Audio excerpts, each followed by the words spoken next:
আপনি দ্বিতীয় বিবাহ করেন, কোনো সমস্যা নেই, কিন্তু ওই বাচ্চাটার মতন এভাবে চিৎকার করানো, এই নিষ্পাপ বাচ্চার চিৎকার বা আল্লাহর আরশ পর্যন্ত সহ্য হবে না, ধ্বংস হয়ে যাবে। সুতরাং এই সমস্ত জিনিস থেকে আপনারা বের হয়ে আসুন। আর কুমিল্লা কি এমন কোনো ভাই নাই যে মানুষটা এই ছোট্ট বাচ্চার ব্যথায় ব্যথিত হয়ে তার সামনে এই সৎ মা নামের অমানুষটাকে শাস্তি দিবে? এমন কোনো ভাই নাই।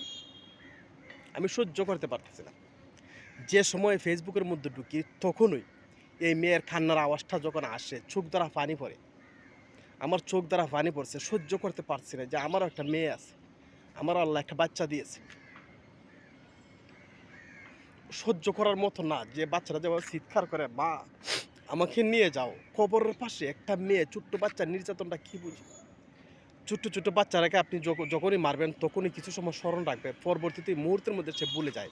কিন্তু এই ছোট্ট বাচ্চারা না ভুলিয়া তার মাকে এভাবে কান্না করছে যে কি পরিমাণ নির্যাতন নিপীড়ন করছে বাচ্চাকে, আপনারাই মনে করেন।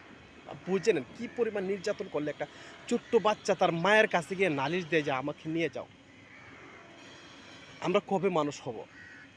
এই সৎ মা নামের জানোয়ারটাকে বা আপনাদের যাদের পাশে আছে, যারা ওই বাচ্চাটার ফাঁসে আপনারা যান গিয়ে এই অমানুষটাকে আপনারা একটু শাস্তি সাইজ করে আসেন এই বাচ্চাটার সামনে, তখন সবাই আরও যত সৎমা নামের অমানুষ সকল আছে সবাই ঠিক হয়ে যাবে, নয়তো কেউ ঠিক হবে না।